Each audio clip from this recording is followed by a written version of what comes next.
みんなどうも、ずんだもんなのだ。今日みんなと一緒に旅をするのは、そう、みんな大好き、中国、なのだ。実はね、みんながよく知ってる、中国、って名前、国として正式に名乗り始めたのは、たった100年ちょっと前のことなのを知ってたのだ。それまでは、清とか、明みたいに、その時々の王朝の名前で呼ばれるのが普通だったらしいのだ。ちょっと意外だったのだ。今日はそんな奥深い中国に関するニュースを全部で3つご紹介するのだ。中でも特に注目なのが3つ目のニュースなのだ。チャイナ、フォーカス、絶対貧困根絶から5年、中国の現状と今後の展望という記事で、中国が絶対的貧困をなくした後に、どうやってみんながもっと豊かになったのか、とっても興味深い取り組みについて詳しく見ていくのだ。この動画が面白そうだなって思ったら、高評価とチャンネル登録も忘れずによろしくなのだ。それじゃあ、早速一緒に見ていくのだ。皆さん、こんにちは。今日は東アジアに広がる、とても大きな国、中国について紹介するのだ。首都は壮大な北京で、その歴史は5000年以上にもわたり、古くから文明の中心として栄えてきたのだよ。約14億人という世界最大の人口を抱える社会主義国で、近年は改革開放、政策によって目覚ましい経済成長を遂げたのだ。今では製造業だけでなく、IT や AI、宇宙開発といったハイテク産業でも世界のトップを走っているのだね。多民族が共存する文化は非常に豊かで、各地で異なる食文化や京劇のような伝統芸能、書道などが魅力なのだ。パンダや万里の長城、兵馬俑など見どころも尽きないのだよ。最近では環境問題への取り組みやデジタル経済の発展、そして世界遺産をめぐる観光の推進も注目されているのだ。伝統と未来が融合する奥深い魅力に満ちた国、それが中国なのだ。一つ目のニュースなのだ。習近平氏の党風改善談話、少数民族言語版を刊行という記事なのだ。習近平総書記の党の規律を良くするための談話集が少数民族の言葉で出版されたのだ。この本は民族出版社さんから出て、モンゴル語、チベット語、ウイグル語、カザフ語、朝鮮語の5つの言葉に翻訳されたのだ。中国民族語翻訳センターさんが頑張って訳してくれたのだ。これで全国の人が読めるようになったから、みんな嬉しいのだ。二つ目のニュースなのだ。中国首相、ザンビア公式訪問という記事なのだ。中国のリーツ・ヨシ首相がザンビアを公式訪問したのだ。ザンビアは南部アフリカで一番最初に中国と外交関係を結んだ、とっても古くからの友達なのだ。長い歴史の中で国際情勢がどんなに変わってもずっとお互いを尊重し、信頼し、支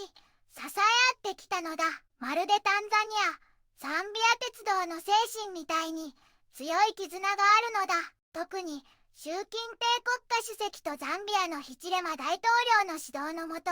政治的な信頼関係はぐっと深まって、たくさんの分野で素晴らしい成果が出ているのだ。まさに発展途上国同士が手を取り合う最高のモデルになっているのだ。中国はこれからもザンビアと伝統的な友情を大切にして、お互いに利益になる協力をどんどん深めたいと思っているのだ。そして両方の国の人がもっと分かり合って仲良くなれるように努力して、一緒に現代化の道を進んでいきたいのだ。世界が少し混乱していても、中国はザンビアと力を合わせて公平で正しい国際秩序を守り、みんなが幸せに暮らせる人類運命共同体を作るために頑張るのだ。3つ目のニュースなのだ。チャイナ、フォーカス、絶対貧困根絶から5年、中国の現状と今後の展望という記事なのだ。中国は2020年末に絶対的貧困をなくしたけれど、その後の逆戻りを防ぐため、2021年からの5年間を移行期間として農村振興に力を入れたのだ。この期間に貧困リスクのある600万人以上を支援し、3000万人以上の雇用を守り、8505億元もの資金をインフラ整備に投入したのだ。その結果、もともと貧しかった地域の住民の可処分所得は年平均 7.8% も増え、経済も活性化したのだ。例えば、湖南省の梅月村では薬草栽培と観光で、貴州省の錦平県ではガチョウ産業からバドミントンシャトルコック生産へと広がり、青海省の半彦野村では太陽光発電でゼロカーボン村になるなど、各地で新しい成長の道を見つけているのだ。この移行期間は終わるけれど、まだ弱い地域や世帯も残っているから、2026年からの次の国家計画でも貧困に逆戻りしないよう、再生支援や重点地域への長期的な援助を続けるのだ。農村の皆がもっと良い暮らしができるよう、これからも頑張っていくのだ。皆さん、中国の奥深い魅力とその多面的な取り組みを紹介したのだ。経済発展はもちろん、貧困根絶後の農村振興にも力を入れ、少数民族の文化も尊重しているのだ。ザンビアとの協力のように、世界各国と手を取り合い、持続可能な発展を目指す人類運命共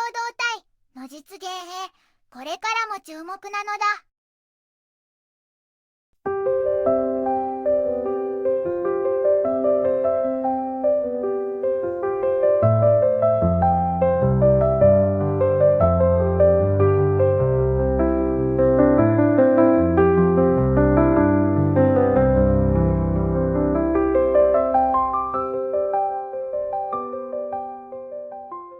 こんにちはなのだ。この番組では世界のあまり知られていない国や地域からちょっと不思議でちょっと感動するニュースをお届けするのだ。日本ではあまり話題にならないけど、世界には僕たちが知らないままの出来事や優しさや驚きに満ちた物語がたくさんあるのだよ。テレビでもネットでもあまり見かけないけれど、本当はもっと伝えられるべき小さな世界の声、